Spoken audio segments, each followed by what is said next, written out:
Oke,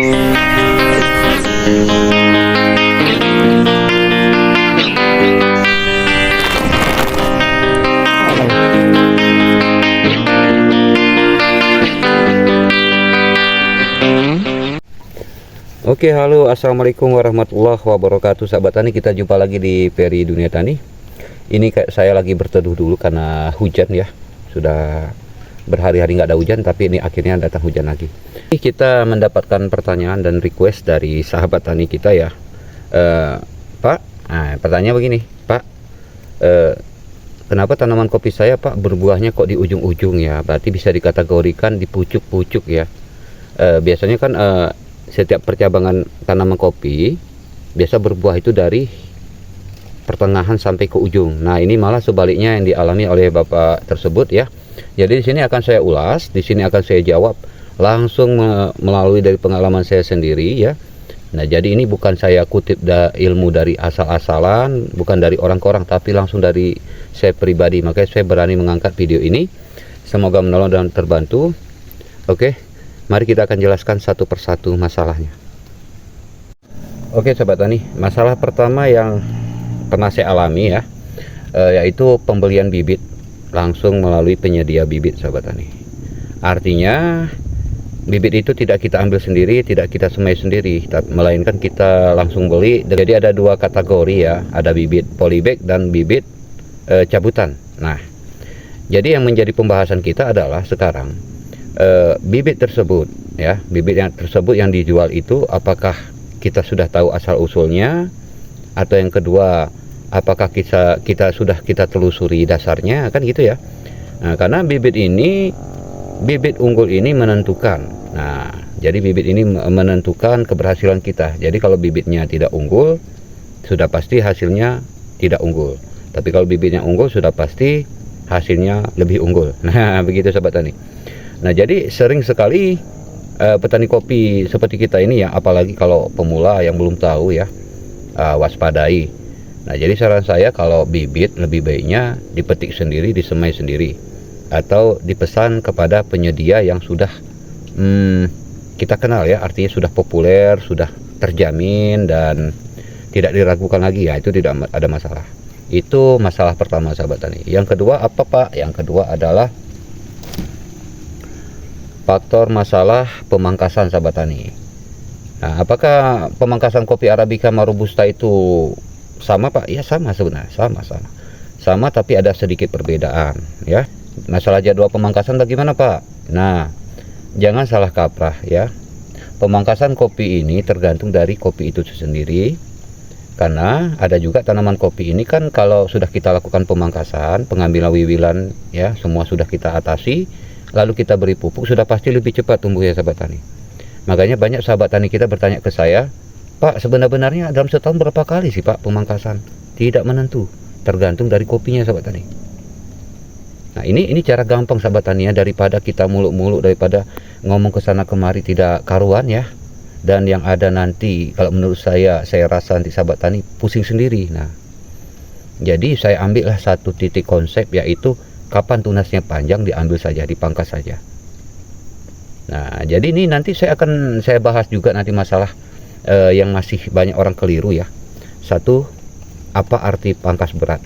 Dua, apa arti pangkas ringan? Ketiga, apa arti pangkas untuk produksi?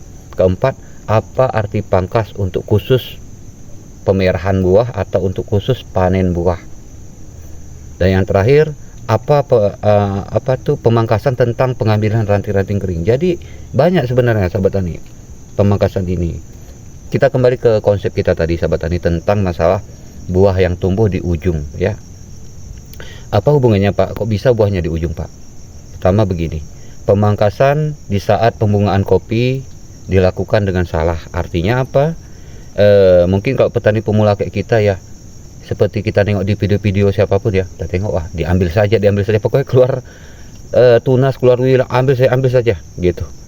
Nah, jadi otomatis tunas yang tadi produksi tadi yang ada tumbuh di tengah percabangan itu sebenarnya itu menghasilkan buah, lalu kita ambil. Yang di ujung sudah tak mungkin kita ambil. Kenapa? Karena sudah ujung kan sudah pasti kita bilang terusan cabang ya, cabang terusan ya kita bilang ya. Nah ini kan cabang kiri, cabang kanan, ini kita kategorikan misalnya ini kopi ya. Terus ada tunas-tunas kanan kiri kan gitu ya. Ada cabang balik, ada cabang kipas, ada cabang cacing dan macam. Jadi kita tanpa sepengetahuan kita ambil bersih selalu itu cabang itu bersih selalu. Akhirnya apa yang terjadi? Buahnya tumbuh di ujung, sahabat tani. Ya, buahnya tumbuh di ujung. Loh, kok bisa di ujung, Pak? Karena di ujung nggak kita ganggu. Karena di ujung nggak kita ambil, sahabat tani. Makanya buahnya hanya di ujung.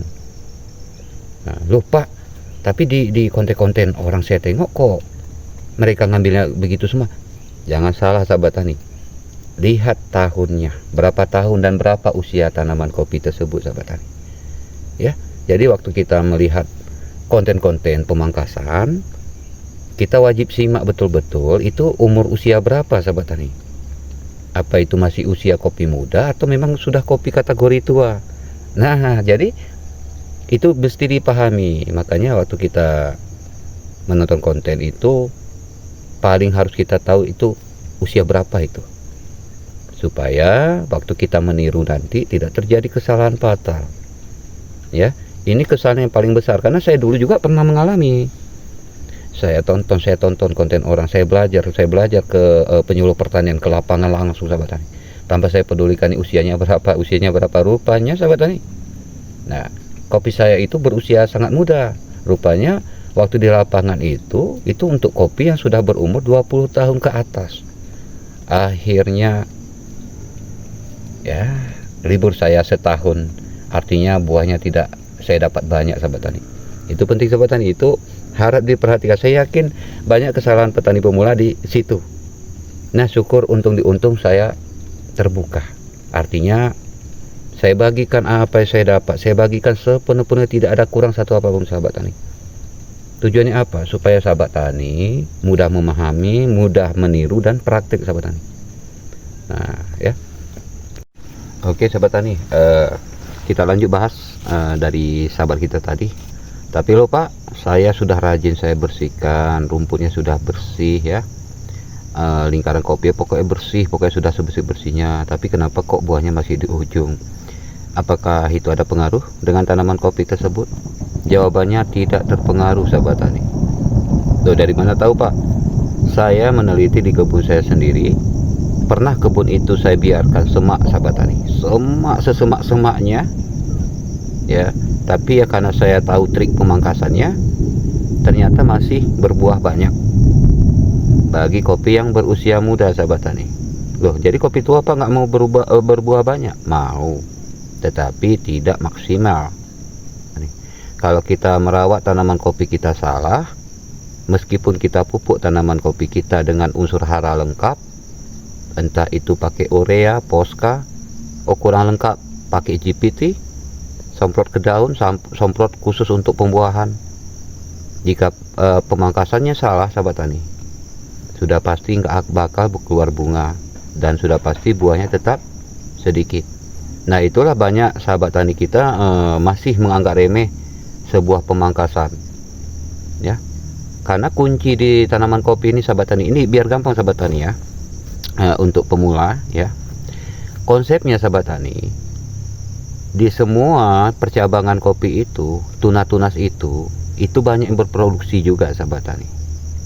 Ya, di cabang manapun itu pasti ada 3, 4 atau 5 tunas produksi. Tanaman kopi ini kalau ada yang mengatakan kalau tunasnya banyak sudah pasti berbuah banyak, itu salah, sahabat tani.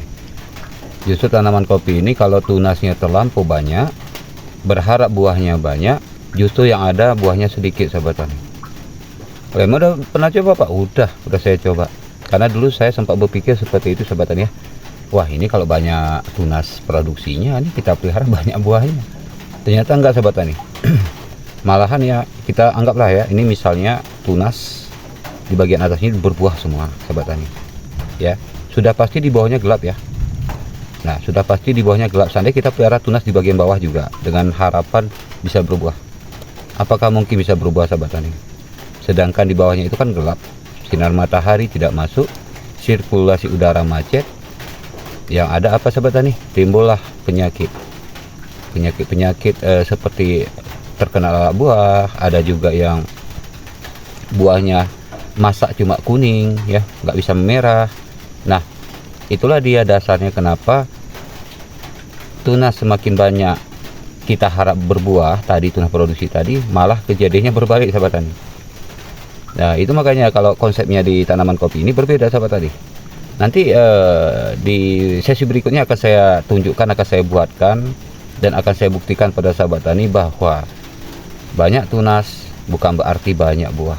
Lebih baik sedikit tunas, buahnya banyak, terkena cahaya matahari, sirkulasi udara lancar, waktu air hujan jatuh, masuk sempurna. Saya yakin di antara beberapa faktor yang saya bilang ini pasti ada yang masuk, pasti ada yang dialami oleh saudara ini. Makanya tadi saya menyebut, lebih baik saya menyebut faktornya ya, faktor. Jadi sahabat tani yang melihat langsung bisa berpikir, oh berarti ada salah satunya benar gitu ya, berarti itu perlu dikoreksi dan perlu ditanggulangi sahabat tani. Nah, jadi bagaimana Pak kalau udah begini? Biarkan saya sahabat tani, biarkan ya, dengan target ke depan begitu keluar tunas lagi nanti ya. Inilah mudahnya jadi petani kopi ya, biarpun salah praktek tapi masih bisa dirombak lagi, masih bisa diuji lagi sahabat tani ya. Tidak seperti tanaman jangka pendek atau palawija ya. Nah, itu kalau nggak pas-pas sekali rusak udah mulai lagi dari nol. Tapi kalau di kopi ini nggak perlu sahabat tani. Bahkan kalau tanaman kopi kita itu udah rusak cabangnya, pucuk-pucuknya, bisa kita tinggalkan saja batangnya sahabat tani, sehingga menimbulkan tunas baru. Tunas baru itu bisa jadi buah lagi sahabat tani ya. Semoga menjadi bermanfaat sahabat tani. Oke sahabat tani, yang terakhir kalinya sahabat tani, apakah tanaman kopi itu Pak sekali-sekali itu perlu dipangkas berat? Apa arti pangkas berat? Pangkas berat itu artinya membuang cabang-cabang yang memang sudah rusak sahabat tani, sudah rusak ya. Cabang keringnya di situ, cabangnya sudah nggak beraturan di situ kan. Habis itu bentuknya ya, bentuk dari tanaman kopi itu udah morat-marit. Itu lebih baik sahabat tani pangkas berat ya, atau kalau bahasa lebih singkat, telanjangi saja sahabat tani. Hilangkan semua tunas-tunasnya, biarkan daun di bagian ujung tertinggal sahabat tani. Itu namanya pangkas berat. Ini dari pengalaman nyata ya, bukan mengada-ngada. Karena bagi saya kok mengada-ngada, yang kasihan nanti petani, apalagi petani pemula yang nggak tahu apa-apa ya. Akhirnya kita kerjain seperti cara-cara asal-asalan, kasihan ya. Karena menunggu tanaman kopi ini besar, berbunga dan berbuah itu bukan singkat. Saya sudah rasa sahabat tani, banyak sekali yang harus kita arungi rintangan. Entah bibitnya terkena penyakit mati, entah bibitnya terkena layu fusarium, pas berbuah lagi mudah-mudahnya mati ya kan. Kalau di tanaman kopi saudara atau sahabat sudah sering tanaman kopinya diberi pupuk kimia, nah ini perlu dan harus tahu dan wajib, maka tanaman kopi tersebut harus selalu diberi pupuk kimia sahabat tani. Nah, misalnya dalam per tahun sahabat tani memberikan pupuk kimia itu dalam dosis berapa, kayak gitu ya. Jadi kan namanya pupuk kimia ini dalam garis miring bisa kita artikan memaksa berbuah. Artinya biar berbuah banyak, melimpah dan lebat. Jadi kita pakailah pupuk. Nah, pupuk jenis apa aja, yang penting pupuk sahabat tani ya, yang kategori kimiawi. Lalu begitu udah saya beri sahabat tani, udah saya beri, berbuah sangat dahsyat dan luar biasa. Nah ya, lalu setelah berbuah dahsyat dan luar biasa, terjadilah yang namanya kekeringan ranting, kekeringan ujung, bahkan kadang-kadang tinggal buah tok ya, tinggal buah tok, daunnya udah nggak ada lagi sahabat tani. Nah, itu karena pemupukan kimia. Nah, jadi bagaimana Pak kalau udah kayak gitu kejadiannya? Mesti dikasih lagi pupuk. Cara kasihnya kapan Pak? Cara kasih jangan tunggu buahnya habis sahabat tani ya. Jangan tunggu buah habis baru dipupuk sahabat tani. Wah, itu kacau. Arti kacau gimana Pak? Libur dia sahabat tani, bakal libur. Jadi itu tadi makanya saya bilang, tanaman kopi kalau sudah kecanduan pupuk kimia maka harus diteruskan. Seandainya sahabat tani stop sekali saja, wah kacau balau, bisa rusak serusak-rusaknya, bahkan cabangnya, ranting-rantingnya kering total, dan bahkan batang kopi tersebut mengalami stres sahabat tani. Nah, jadi jangan mengira cuma manusia saja bisa stres, tanaman juga bisa stres sahabat tani. Jadi ikuti saja aturannya. Kalau memang sudah terbiasa kita berikan setahun 2 kali pupuk kimia, maka berikan seperti itu selanjutnya, seterusnya sahabat tani. Sampai kapan Pak? Ya sampai, ya gimana ya, sampai kopinya ya sudah nggak mampu berbuah lagi. Tetapi saya yakinkan pada sahabat tani bahwa tanaman kopi ini bisa puluhan kali berbuah, tergantung dari perawatan, pemupukan ya. Nah jadi seperti itu aja ya saudara yang sudah sepil. Saya harap dan saya kira itu sudah sempurna ya, artinya sudah sepenuhnya saya beri. Tapi mungkin ada yang lupa lagi, silakan nanti Bapak komen aja lagi, nggak ada masalah. Kita di sini semua nggak ada guru, nggak ada murid, kita berbagi di sini sahabat tani ya. Nggak ada guru, nggak ada murid, saya pun berbagi pada sahabat tani karena berdasarkan pengalaman saya di tanaman kopi. Nah tapi seandainya sahabat tani nanya sharing mengenai tanaman cabai, ya udah nggak nyambung ya, artinya memang saya nggak pandai sahabat tani. Nah oke, begitu aja sahabat tani ya, semoga mengedukasi, bermanfaat dan terbantu. Assalamualaikum warahmatullahi wabarakatuh.